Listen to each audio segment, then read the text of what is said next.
She was the kind of person who only wanted what she couldn't have. The second she had it, she lost interest. The second she couldn't, it became an obsession. Me, the snake Kevin Shun, and Chloe Hayes, we were supposed to be best friends. We made a pact. No matter who Chloe ended up with, the other two would still be friends. In my last life, I laid my heart out for her, only for Kevin to cut in and confess his own feelings moments before I could. Chloe chose me, but she was saddled with a lingering guilt for Kevin, keeping him around as her guy best friend. I had no idea that decision would become my living nightmare. The snake was a constant, venomous presence, and Chloe always took his side. Then I woke up. As Kevin stepped in front of me again, ready to hijack my moment, I didn't hesitate. I let him have it. I gave him my blessing. This time, I'll be the guy best friend.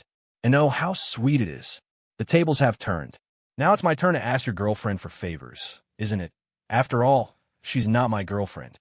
So if I push a little too hard, what's the problem? I'm going to walk the snake's path. And I'm going to enjoy every damn step. Chloe, from the first moment I saw you, I was captivated by your smile. I know I might not be perfect, but please, give me a chance to take care of you. The familiar words hit me like a physical blow. I snapped my eyes open. I was back, reborn in the exact moment I was about to be sabotaged by that snake. Kevin Shun?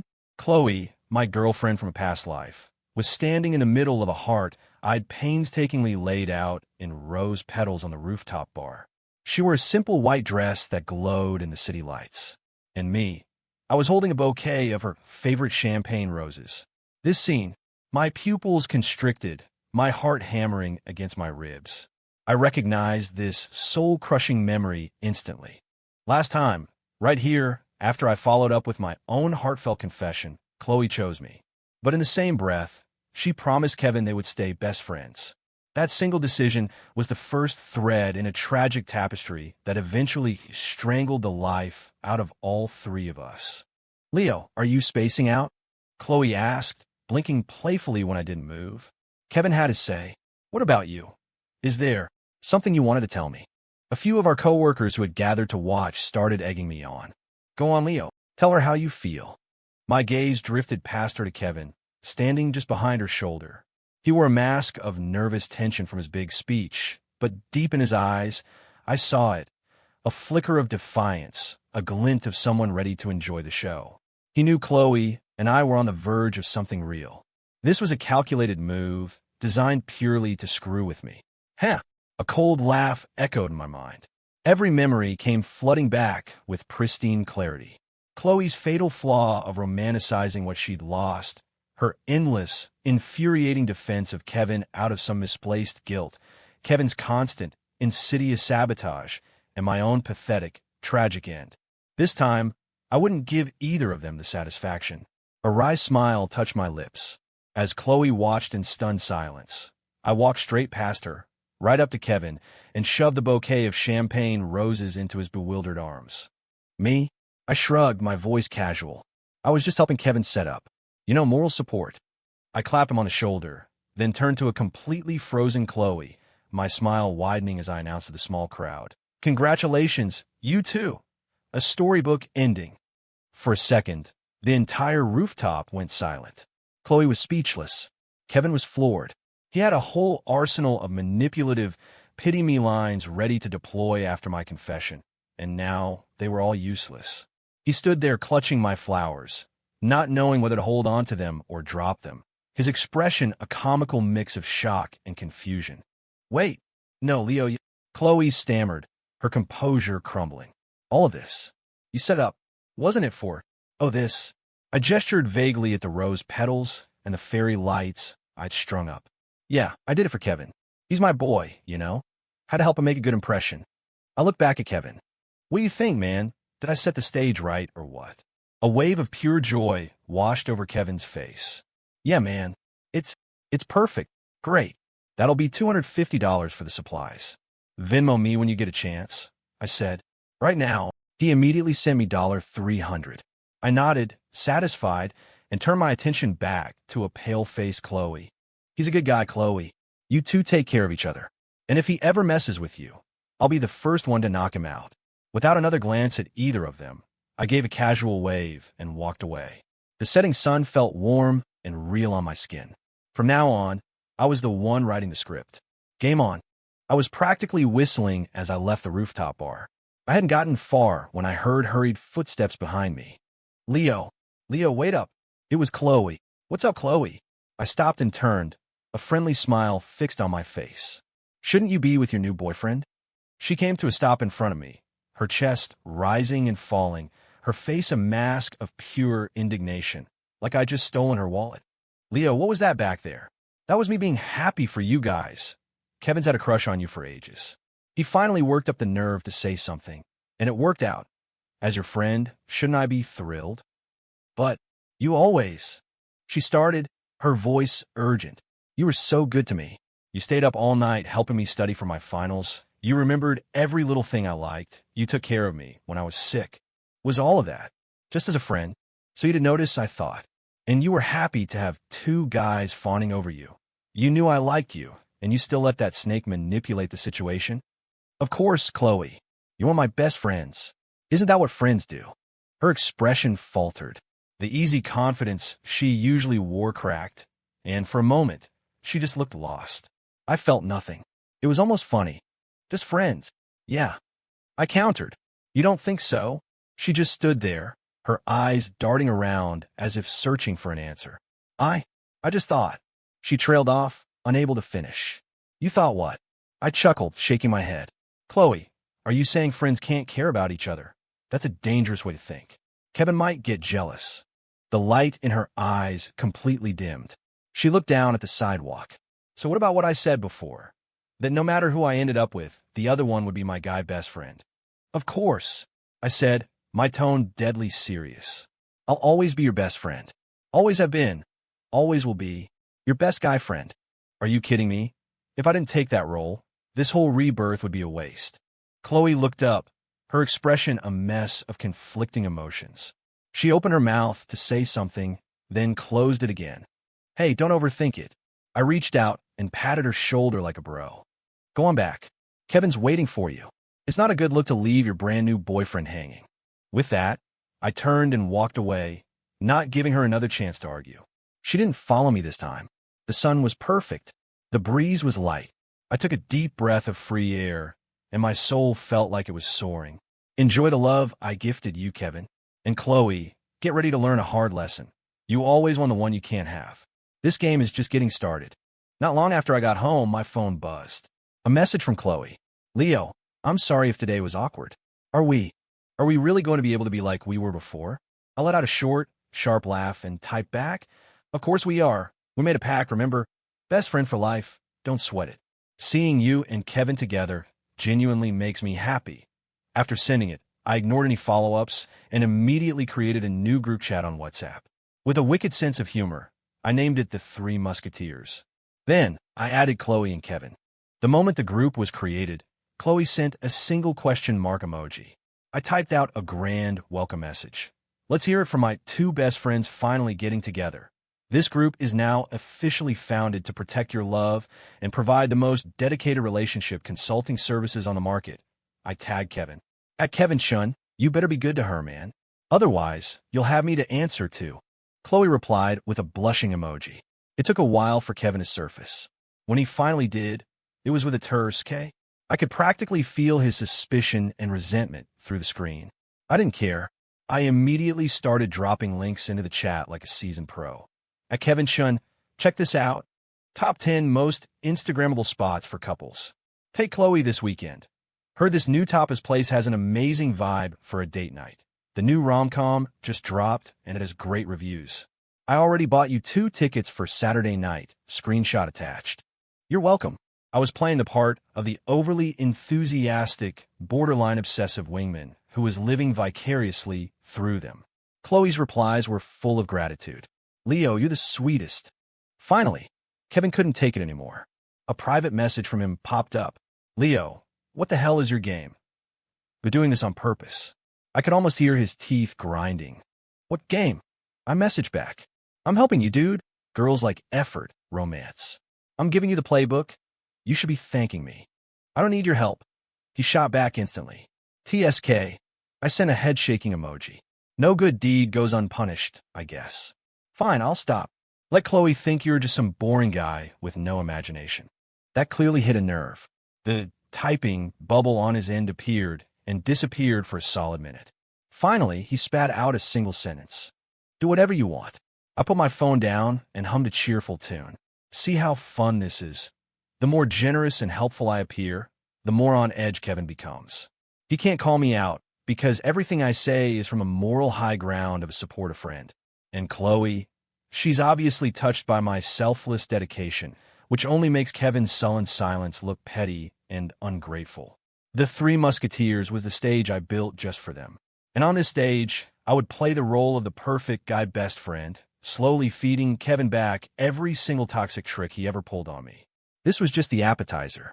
The main course was yet to come. 4. The purity test under my diligent guidance. The Three Musketeers group chat became a permanent fixture in Chloe and Kevin's relationship. I remained the most enthusiastic, thoughtful guy best friend, sharing daily tips on dating and must-visit spots. Chloe always responded positively, while Kevin's silence grew more and more conspicuous. A few nights later, guessing they had just finished a date, I sent Chloe a private message. So, how was the date tonight? /smirk. A few minutes passed before she replied. It was fine. We saw a movie, got dinner. What's wrong? You don't sound too thrilled. I added a concerned emoji. It's nothing. It's just. Kevin seems a little rushed.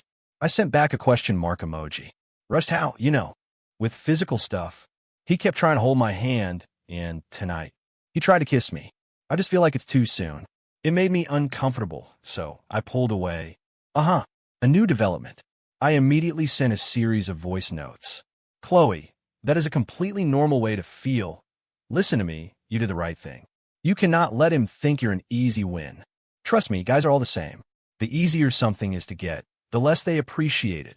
I carefully excluded myself from the generalization, positioning myself as an objective expert. I'm a guy, Chloe. I know exactly how we think. True love can stand a little testing.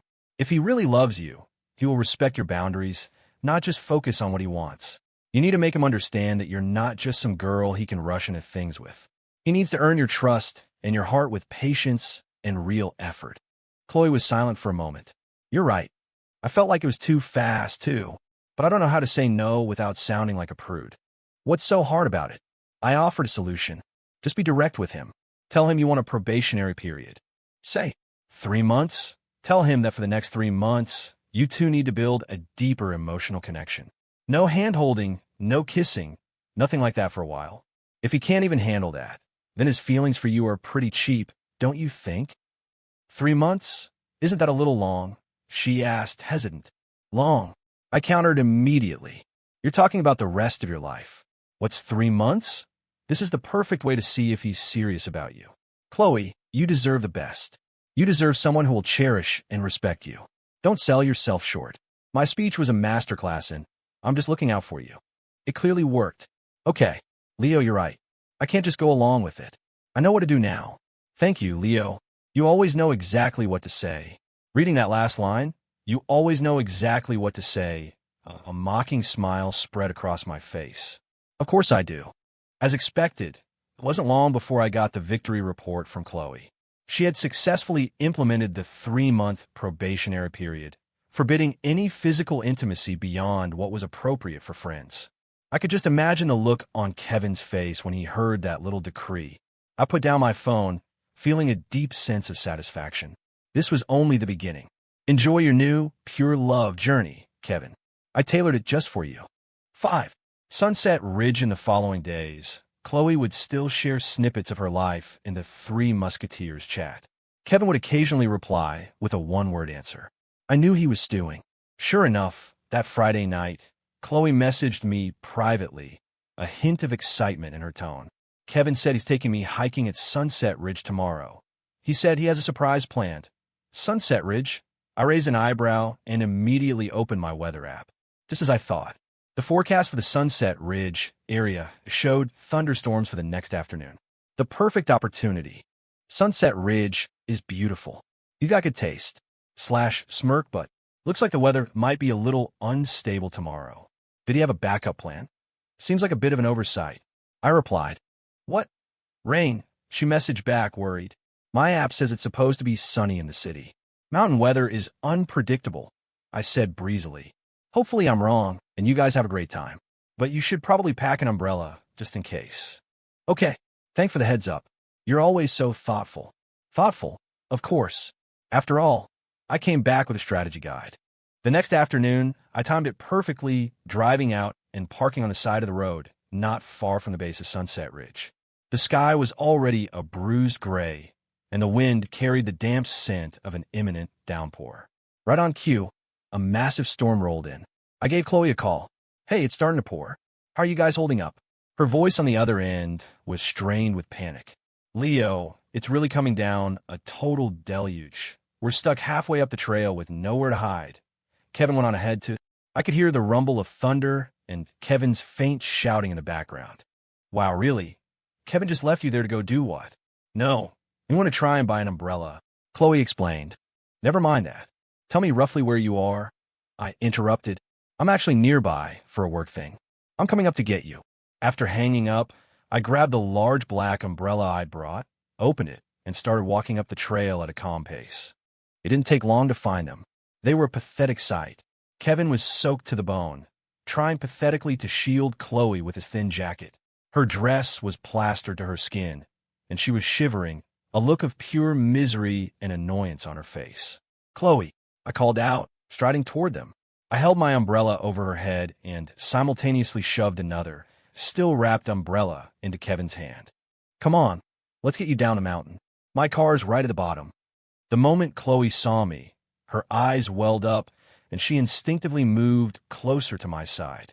Kevin took the umbrella, his face a thundercloud. What are you doing here? He asked, his eyes burning into mine. I was meeting a client out this way. When I finished, I saw the storm rolling in and remembered you guys were here. I was worried, so I came to check, I said, shielding Chloe as we started walking down. I lowered my voice, speaking gently to Chloe, but loudly enough for Kevin to hear. See, I told you mountain weather was fickle.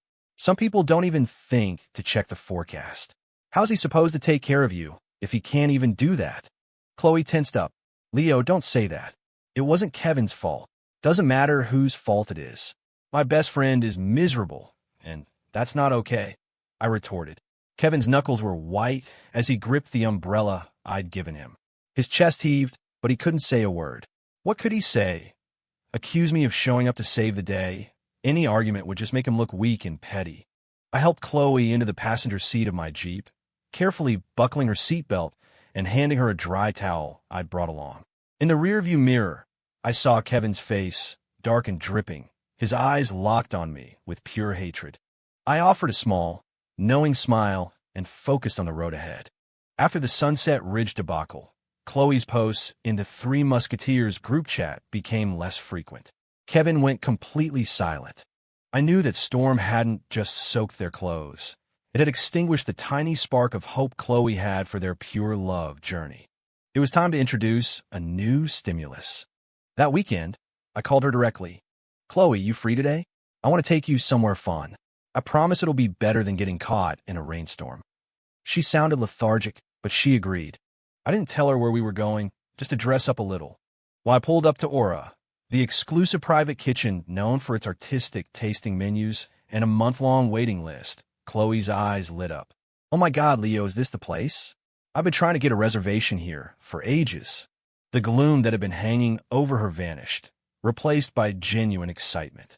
I held the door open for her with a gentlemanly smile. A friend had to cancel last minute and gave me a spot.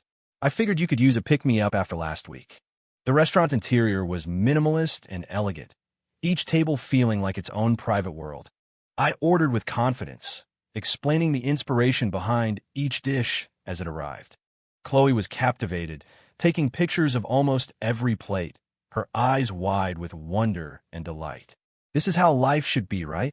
I said, raising my glass of iced tea in a toast. You have to treat yourself every once in a while. She nodded enthusiastically, her face glowing. After dinner, since it was still early, I took her to a small, independent gallery tucked away in the city's historic district. It was hosting a powerful installation exhibit by a young local artist, quiet, intimate, and profoundly moving. We walked through the spaces of intersecting light and shadow, talking about art, life, and all the beautifully abstract things in between. My insights weren't groundbreaking, but they were enough to make her see things in a new way. "Leo, you know so much about so many things," she said, looking at me with a newfound admiration. "It feels like every time I'm with you, I discover something new." I just smiled and let the comment hang in the air. On the drive back, Chloe was still buzzing, excitedly scrolling through the photos on her phone. Just then, her phone rang. It was Kevin. She hesitated for a beat before answering. "Hey, yeah, I just had dinner with Leo. We went to this new restaurant and an art gallery. You wouldn't know it. Tomorrow? I don't know, I'm kind of tired. I'll let you know." After hanging up, she let out a soft sigh and muttered under her breath, almost to herself, "He wanted to go see that new superhero blockbuster tomorrow." She didn't even realize she'd said it with a tone of complete disinterest. I kept my eyes on the road, a slight smile playing on my lips. Mission accomplished. The experiences I gave her weren't impossibly lavish, but they were carefully chosen to elevate her standards for what a date could be. The next time Kevin suggested dinner and a movie, it would feel bland, uninspired. It's easy to get used to luxury, but hard to go back to basics. The same principle applies to love. And that feeling of almost but not quite was exactly what I was aiming for.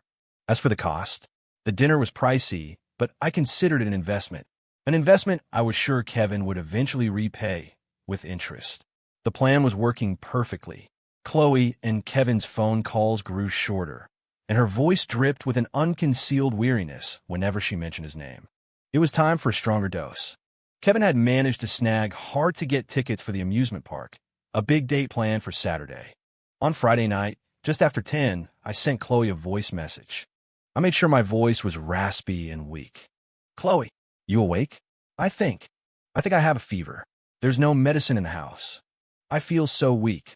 Could you possibly bring me some Tylenol?" After sending it, I tossed my phone aside and casually went to the kitchen to make myself a cup of tea. Sure enough, less than 5 minutes later, my phone started vibrating wildly. It was Chloe. I let it ring a few times before answering, letting out a faint, shaky hello. "Leo, what's wrong? Are you okay? Is it serious?" Her voice was laced with panic. "No, I'm fine," I said, punctuated by a couple of weak coughs. "Just really dizzy. Probably just a small fever. I'm so sorry to bother you this late." "You wait right there. I'm coming over." She hung up before I could even pretend to object. I listened to the dial tone, a triumphant smile on my face. Hook, line, and sinker. 20 minutes later, she was at my door. "Leo, how are you feeling?" She rushed in and immediately pressed the back of her hand to my forehead. "You feel warm." "Definitely a fever," she said worriedly, pulling a thermometer and a bottle of pills from her purse. "Here, take your temperature. I'll get you some water." Watching her bustle around my small apartment, finding a glass, pouring water, her brow furrowed with genuine concern, it was a scene straight out of my past life. A shame that the man she was caring for was no longer the same. I obediently took my temperature, 100. 2 F. A low-grade fever, just as planned. "Okay, not too high," she said, relieved. She handed me the water and pills. "Here, take these."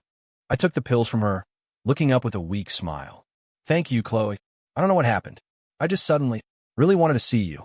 I delivered the lines softly, with just the right amount of vulnerable dependency.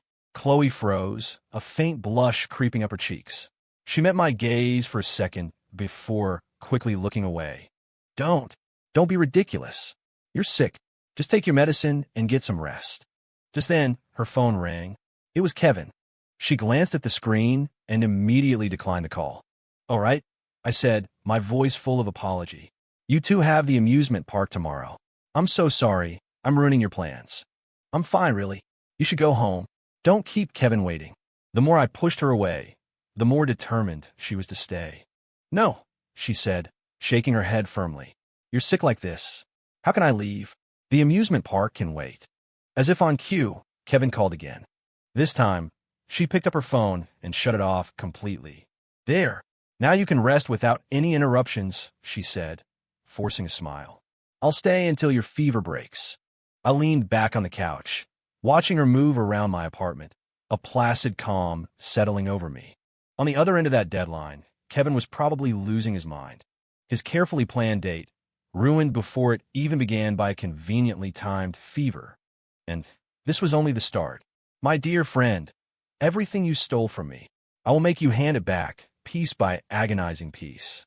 On Saturday morning, my fever was gone. I sent Chloe a text to let her know I was fine, along with another sincere apology for messing up her date. She replied that it was no problem, but her tone was distracted. Around noon, the long-dormant Three Musketeers chat exploded. Kevin tagged me directly, firing off a series of furious voice messages. Leo, what the hell is your game? You never get sick.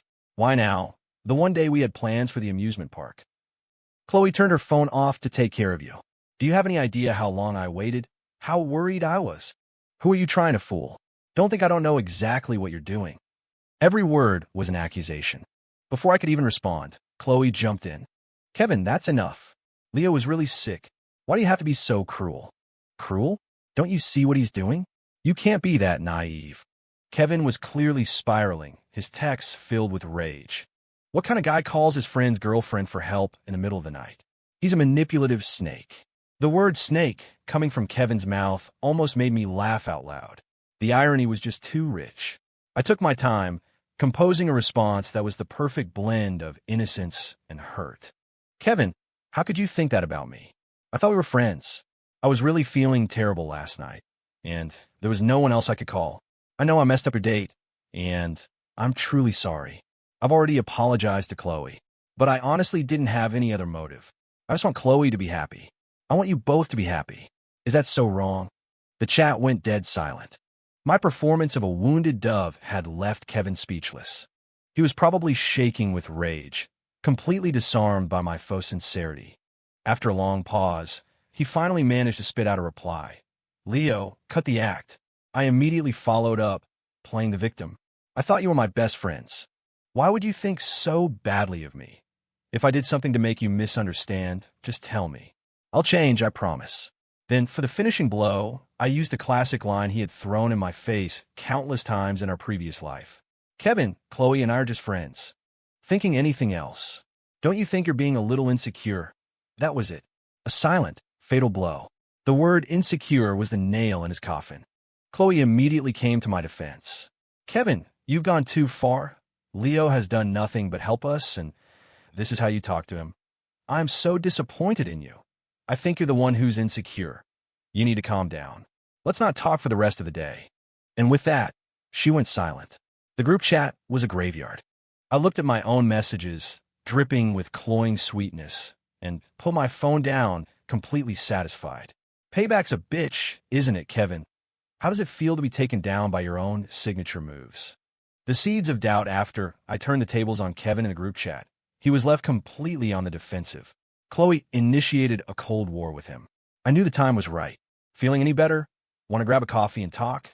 I texted Chloe. Yes, she replied instantly. At the coffee shop, Chloe looked exhausted, her mood heavy. Still fighting with Kevin? I asked softly.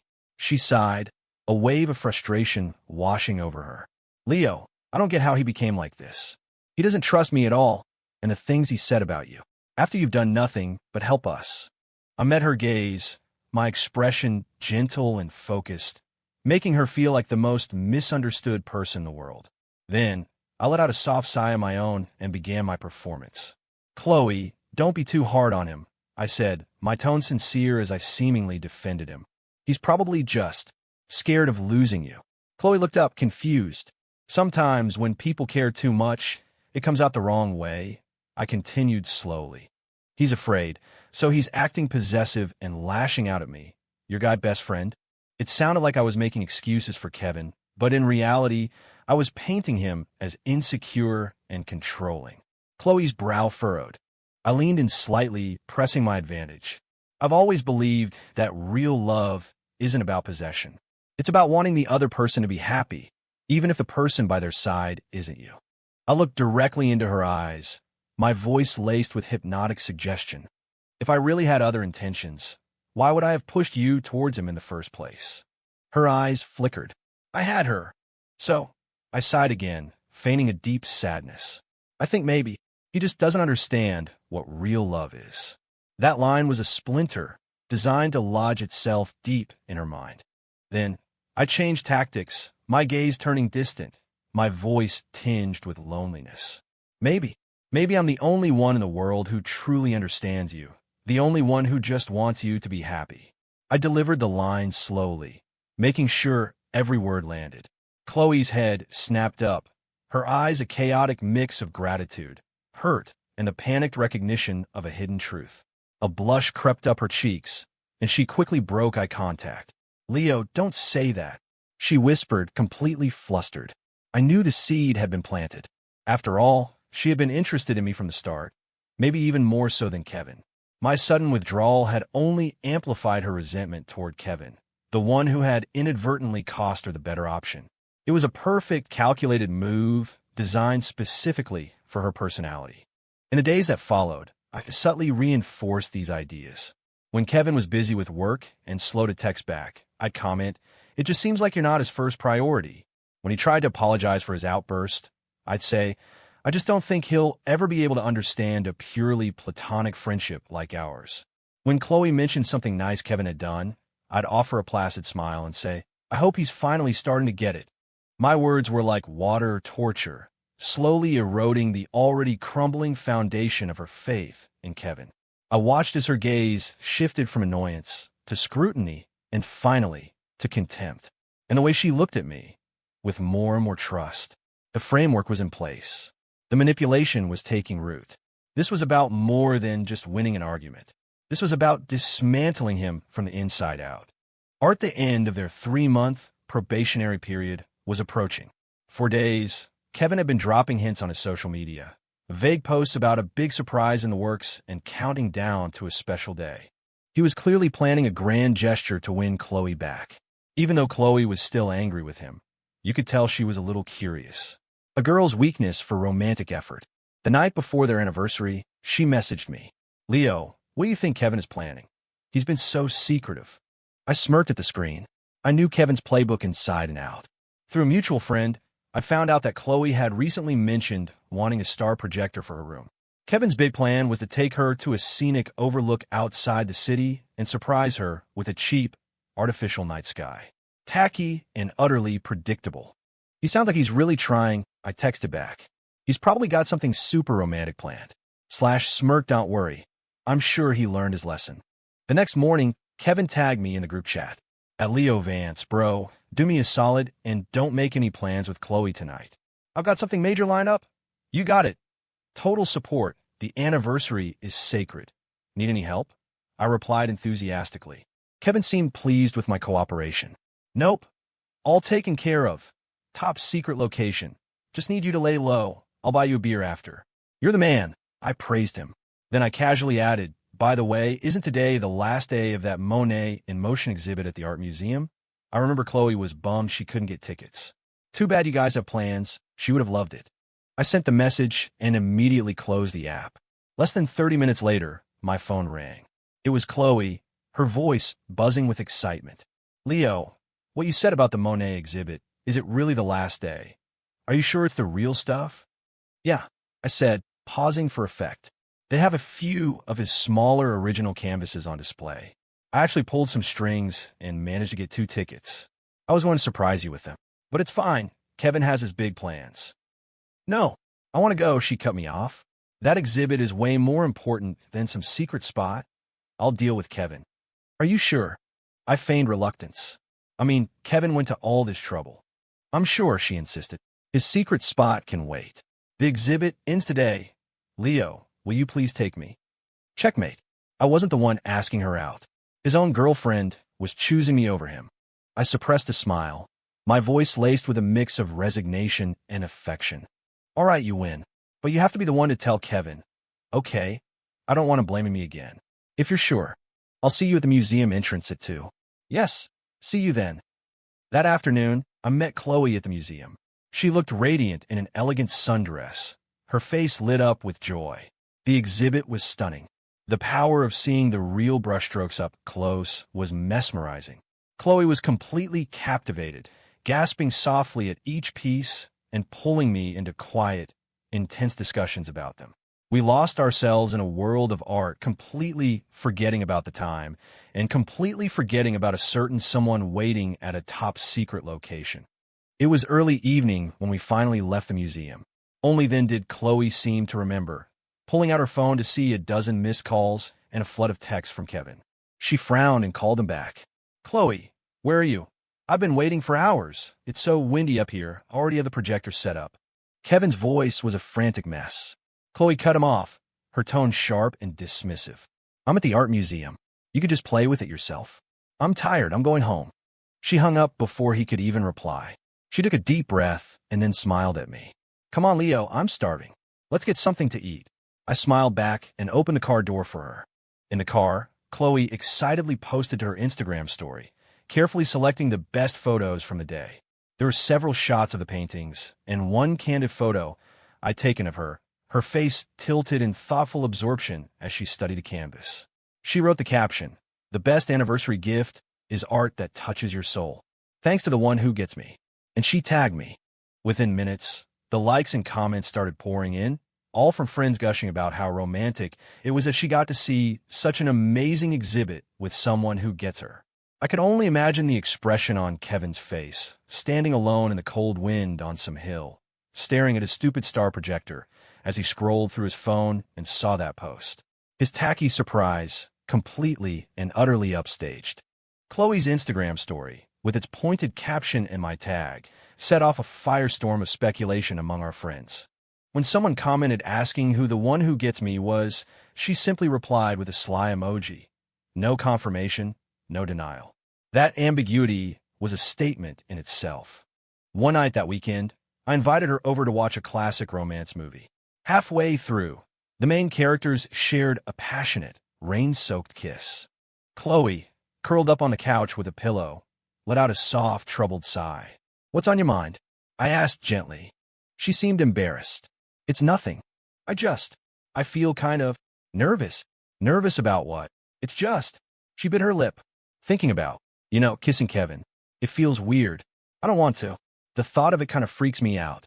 My heart gave a slight cold thud. I shifted closer to her on the couch, my expression one of pure understanding. "I get it," I said, my voice a soothing murmur. "A lot of girls feel that way the first time. You're worried you'll be bad at it, or that you just won't like the feeling. It's completely normal." She looked up at me, her eyes pleading. "So what do I do?" I held her gaze, seeing the confusion and the now familiar reliance on me. I let the silence stretch for a moment before I made my move, my tone light and playful. "Well, what if I help you practice?" Her eyes went wide, and a deep blush spread across her cheeks. What are you talking about?" she stammered, instinctively trying to pull back. "I'm serious," I said with a shrug. "We're just friends, right? So there's no pressure. Think of it like a game, a way to get over your fear. It's better than being all awkward and nervous in front of your boyfriend, isn't it?" I put a slight emphasis on the word boyfriend, reminding her of the person who was the source of her anxiety. She was stunned, her eyes darting back and forth as she wrestled with the idea. Her breathing quickened. "We're just best friends. You don't even have to think of me as a guy. If you're worried about what Kevin might think." "I'm sorry, Chloe.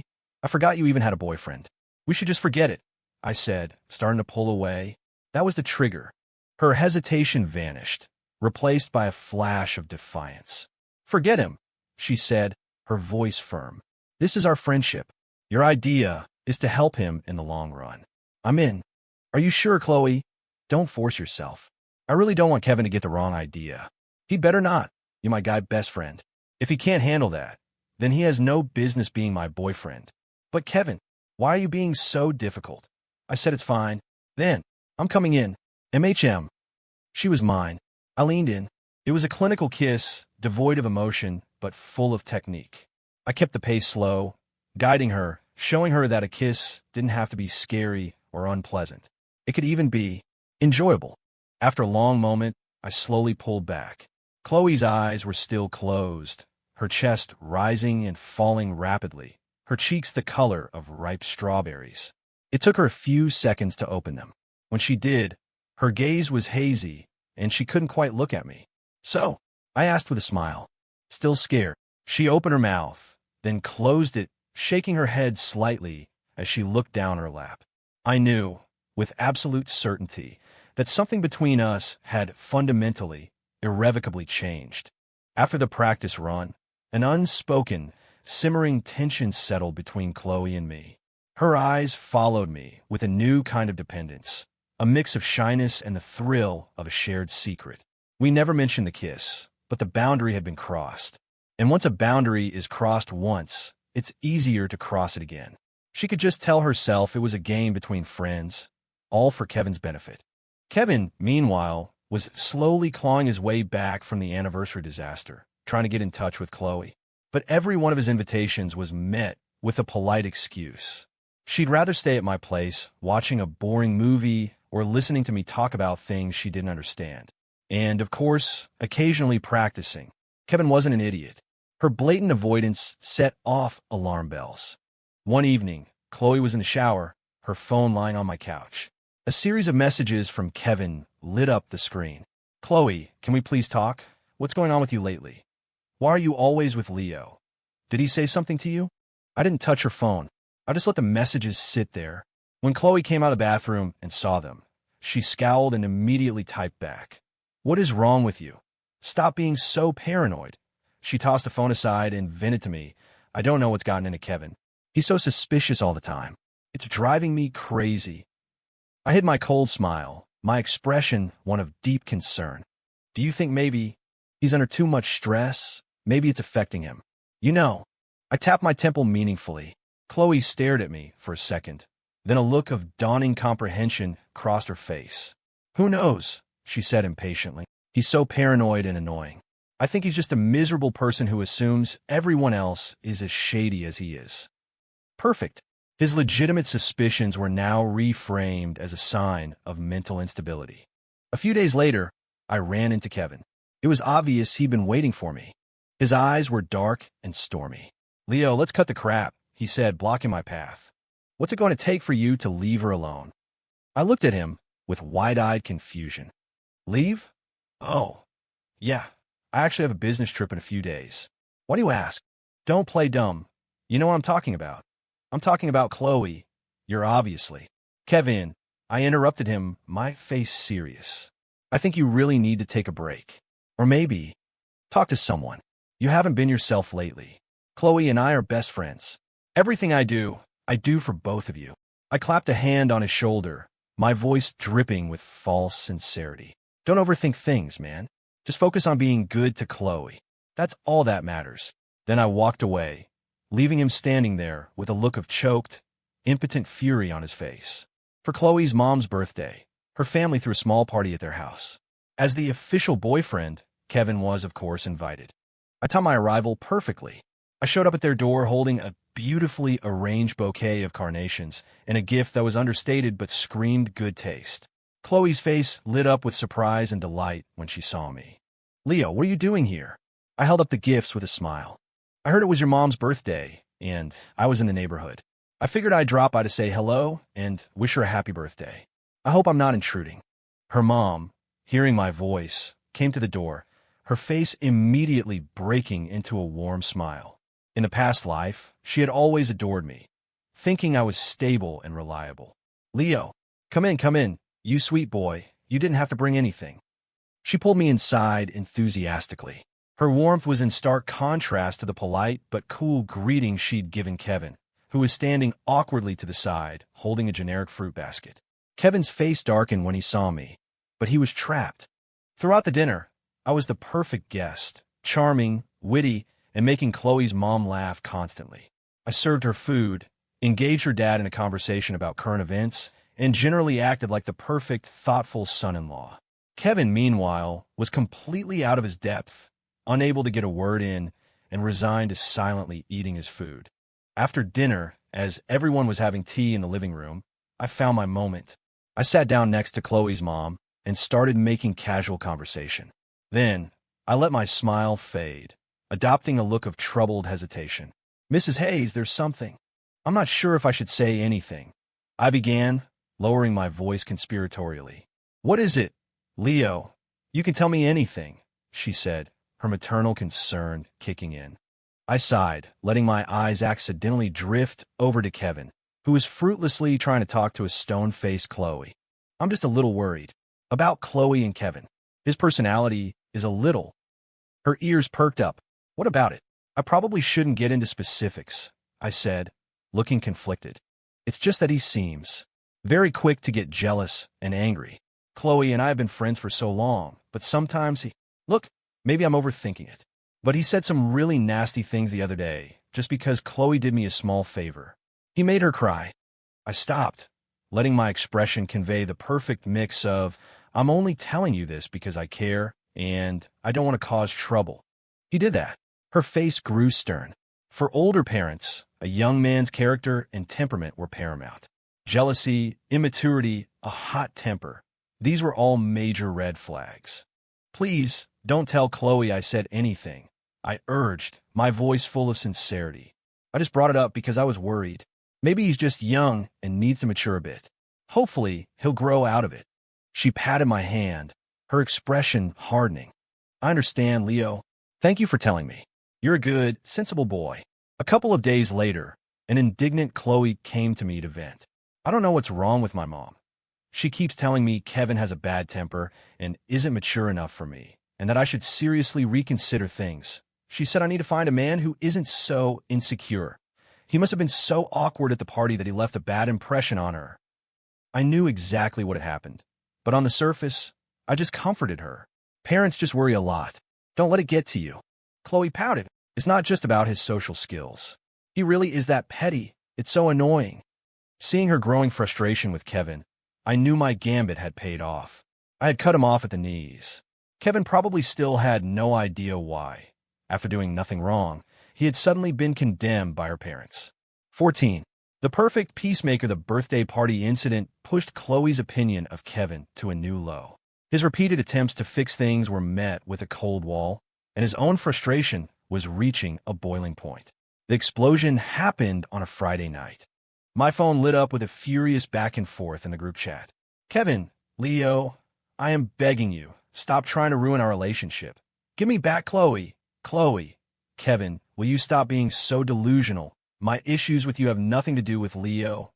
Kevin, so what is it then? How long are you going to stay mad? All because I didn't want to see that stupid art exhibit. Chloe, am I the one being difficult? Kevin, grow up. Talking to you is like talking to a brick wall. All you do is whine and complain. Kevin, I'm talking to a brick wall. You spend all day with Leo, I'm sure. You two have plenty to talk about. What is he to you anyway? Chloe, he's 1,000 times better than you. At least he understands me. He doesn't throw tantrums like a child. The fight was escalating fast. I knew it was my cue. I grabbed my keys and drove toward Chloe's apartment. Just as I pulled up, I saw them under a streetlight, locked in a struggle. Kevin was gripping Chloe's wrist, his face contorted with rage, while she desperately tried to pull away, her expression a mask of disgust. Kevin, I strode forward and clamped my hand on his wrist. Let her go. Can't you talk things out like adults? My sudden appearance startled them both. Kevin's eyes, already bloodshot, locked onto me. He was like a cornered animal. Leo, you again. Are you fucking stalking us? I gently pulled Chloe behind me, shielding her. My voice was firm but reproachful. Man, you need to calm down. What are you doing, causing a scene in the middle of the street? What am I doing? He sputtered, his whole body shaking with rage as he pointed a trembling finger at me. If it weren't for you whispering poison in her ear, we wouldn't be like this. You're a manipulative, backstabbing snake. Kevin, Chloe shrieked from behind me. That's not true. Leo has never said a bad word about you. You're the one who's insecure and paranoid. I'm insecure? Kevin looked like he was about to have an aneurysm. All right, that's enough. Both of you. I kept one hand protectively on Chloe's arm while trying to place the other on Kevin's shoulder to calm him down. He flinched away as if my touch burned him. Dude, listen to me, I said, my voice the very picture of reason. You have to be gentle with women, not yell at them. Chloe's just upset. If you give her some space and talk calmly, you can work it out. Then I turned my head slightly, my voice softening as I spoke to Chloe. And Chloe, don't be so angry. He's probably just acting out because he cares about you so much. Try to see it from his side, okay? I stood between them, the perfect mediator. My words seemed balanced, but every sentence subtly painted Chloe as the victim and Kevin as the hot-headed, irrational one who needed to change. "Kevin, you are such a disappointment," Chloe said, her voice dripping with contempt. "Leo is trying to help us, and you're screaming at him. You should apologize to Leo right now." "Apologize to him? I'm your boyfriend. If you don't apologize, then you can stop calling yourself my boyfriend. You're being completely unreasonable." Chloe's disappointment was palpable. "It's okay, Chloe. You don't have to." I sighed dramatically. "Kevin, my man, she just cares about you. You should forgive her." Kevin looked like he was about to vomit. Those were his lines, the ones he used to use on me. "Kevin, look at Leo, and then look at yourself. If you were even half the man he is." Chloe trailed off, shaking her head. That was the last straw. Kevin stared at me, his body trembling, and finally hissed through clenched teeth, "You're good, Leo. You just wait." He kicked a nearby trash can with a loud clang and stormed off into the night. I watched his retreating figure, my heart a block of ice. "This is too much for you, the truth? All I'm doing is giving you a taste of what you did to me in our last life. We're just getting started." I slowly released my grip on Chloe's arm and sighed. "It's over now. You should go up and get some rest." Chloe was still shaken. She looked in the direction Kevin had disappeared, and any last shred of doubt in her eyes vanished, replaced by pure disgust. She turned back to me, her eyes glistening with unshed tears, her expression full of gratitude and reliance. "Leo, thank you. If you hadn't been here, I don't know what he would have done." I patted her back gently. "Don't be scared. I'm here." 15. The late-night confession. Kevin's public meltdown was the final nail in the coffin. Chloe blocked him on everything. Life settled into a new, quiet rhythm. I went to work, and Chloe and I would grab dinner or see a movie, falling into the easy comfort of old friends. But the air between us was thick with an unspoken charge. The way she looked at me was different, less like a friend, more like a lifeline. One night, I had just gotten out of the shower when a text from her came through. "Leo, if I had chosen you back then, would everything be different now?" Huh. If the old Leo, the one who was hopelessly in love with her, had seen that text, he would have been ecstatic. He would have seen it as proof that his love and patience had finally paid off. She was at rock bottom, completely disillusioned with Kevin and lost at her own regret. My constant, quiet presence as her protector and confidant had become the only source of warmth she could cling to. She was looking for an escape, for a reason to justify leaving, and she thought I was it. Too bad for her. I wasn't her savior. I was her karma. I didn't reply. I let her wonder. Let her agonize over whether I was asleep, whether I hadn't seen it, or, worst of all, whether I had seen it and chosen to ignore it. That slow burn of uncertainty was the most exquisite form of cruelty. I wanted her to feel, with piercing clarity, exactly what it was like to be ignored, to want something she could not have. "You're feeling regret now, Chloe. It's far too late for that. The Leo who would have dropped everything for you died a long time ago, a casualty of your indecision and his misplaced loyalty." 16. The first time Chloe was a wreck for days. She never asked me why I didn't answer her text, but she was quieter, and when she looked at me, her eyes held a new, mournful quality. The final stage of my plan was set. Years of emotional manipulation had brought her to a peak of dependency. She was desperate for a sign, any sign that she held a place in my heart, desperate to grab onto the lifeline I had so carefully extended. On Friday night, I invited her over to make pizza. She arrived wearing a dress I had once casually complimented, her makeup done with precision. At dinner, I opened a bottle of red wine. She drank eagerly, her cheeks quickly flushing as her inhibitions dissolved. "Leo," she slurred slightly, setting her glass down. "That text I sent the other night. Did you see it?" "I saw it," I said calmly. She seemed taken aback by my directness. Her eyes immediately welled with tears. Then why didn't you?" "Chloe, some things, once they're said, can't be unsaid." "Are you sure you know what you're doing?" I asked.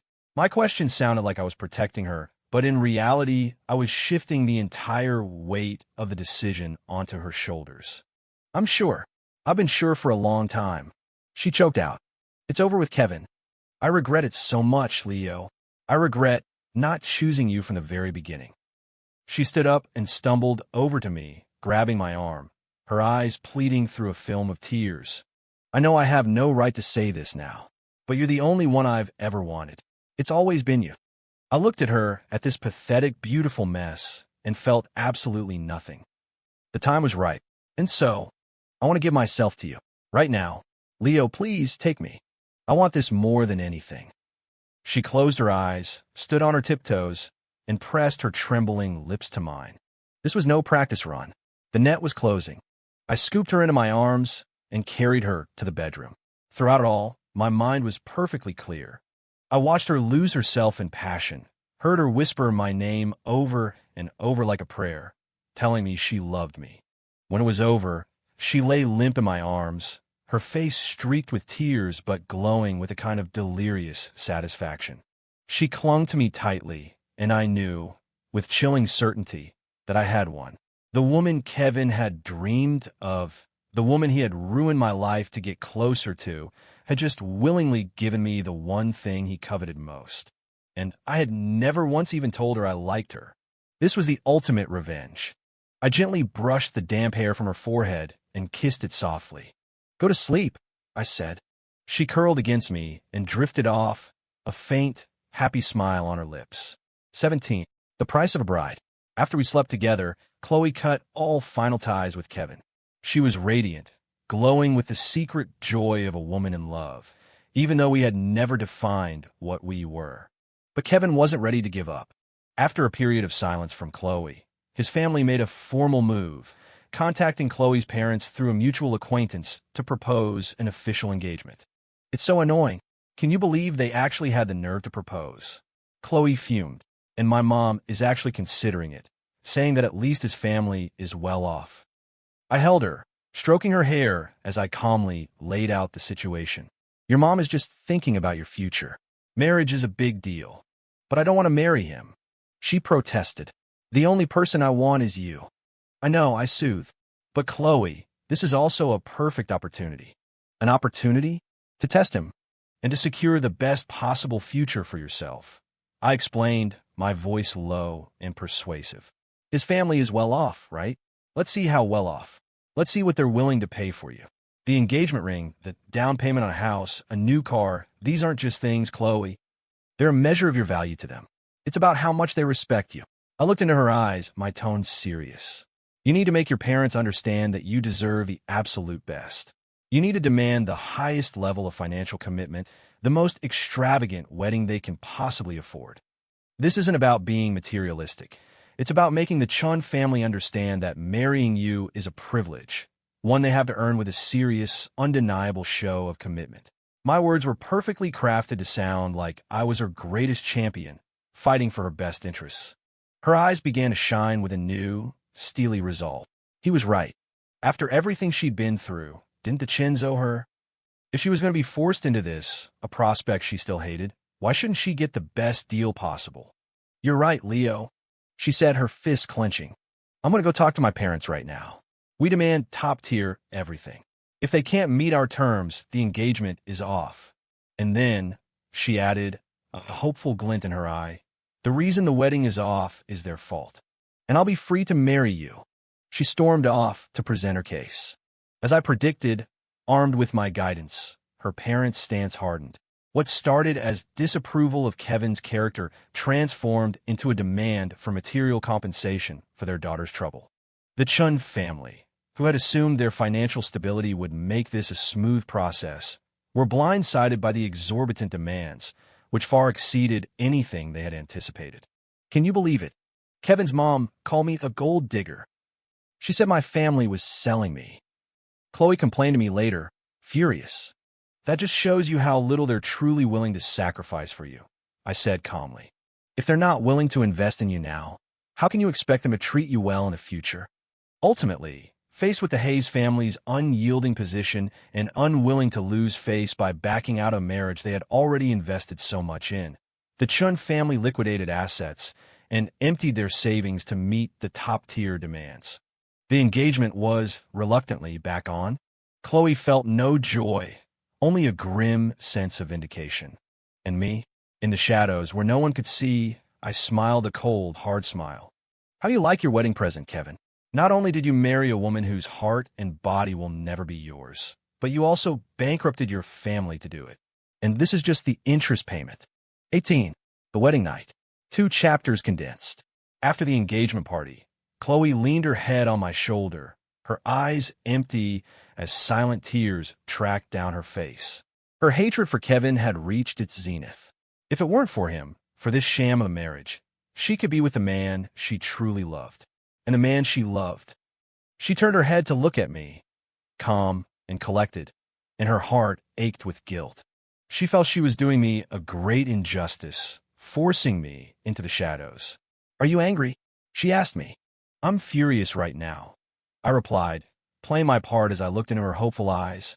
Seeing her desperate, devoted expression, I knew her feelings for Kevin had curdled from dislike into pure loathing.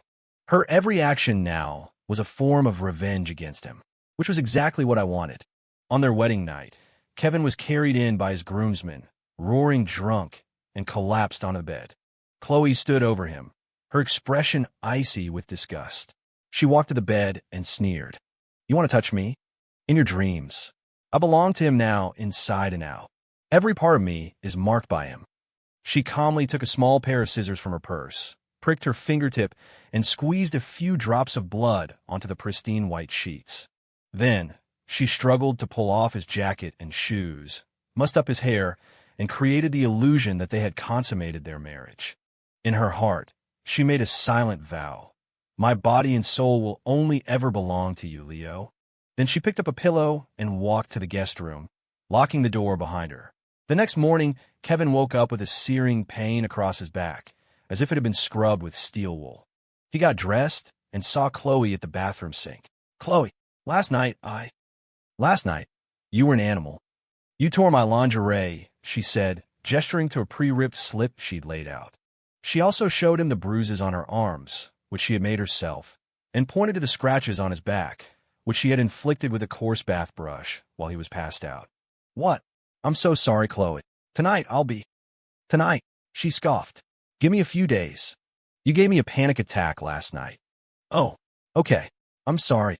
Their married life was a farce. Chloe was at my beck and call.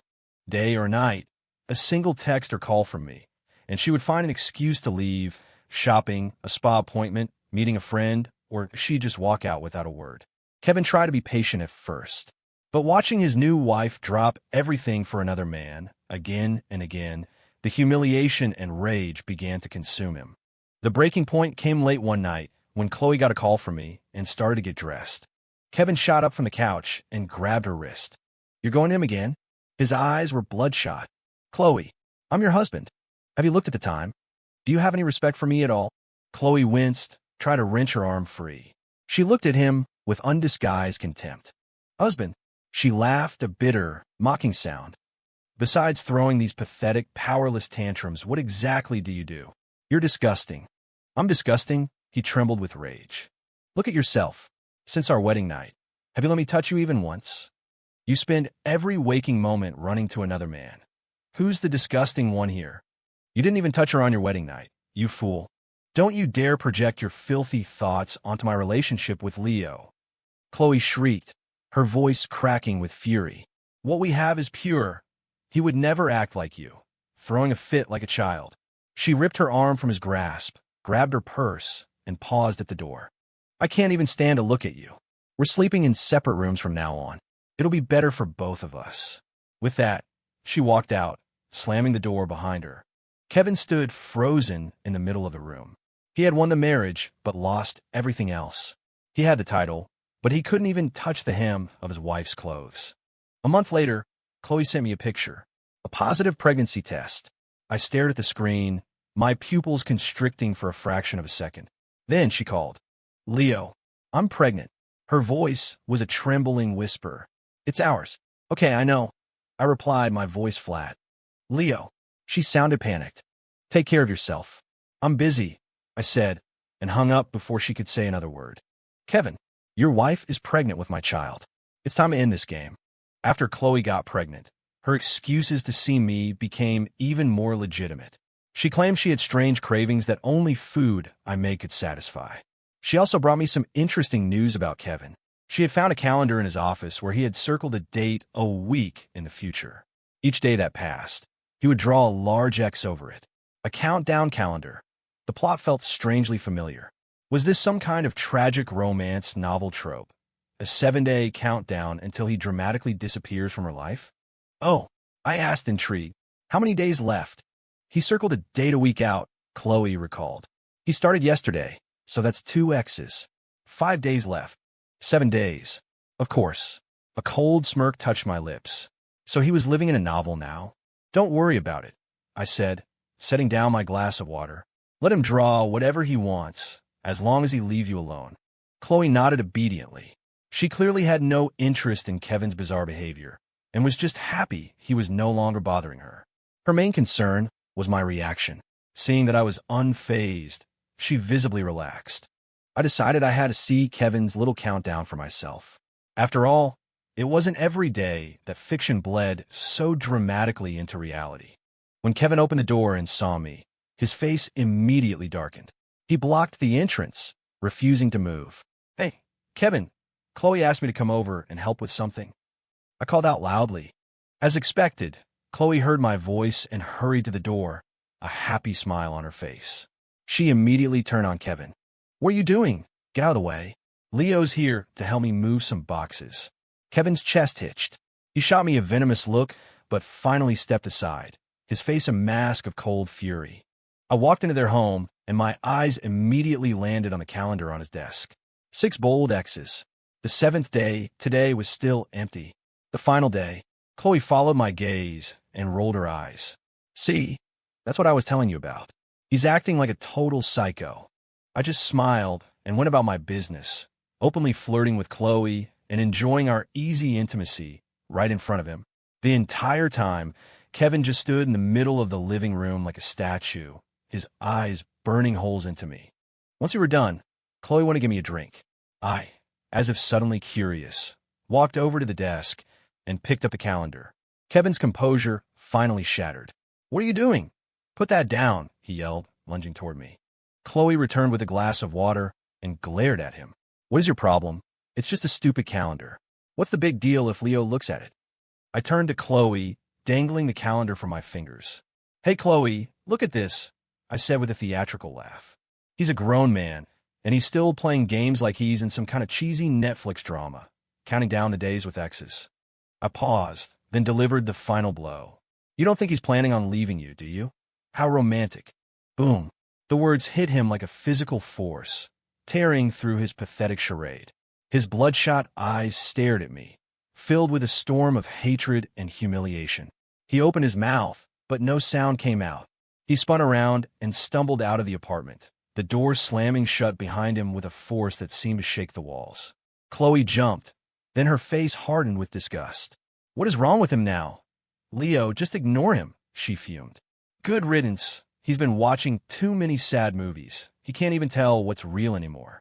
It's fine, I said, tossing the calendar onto the desk and taking the water from her. He's gone. Now we can continue. Good, she said, her eyes darkening with a familiar heat. Because I'm suddenly feeling very angry again. You want to run? Not before you pay child support.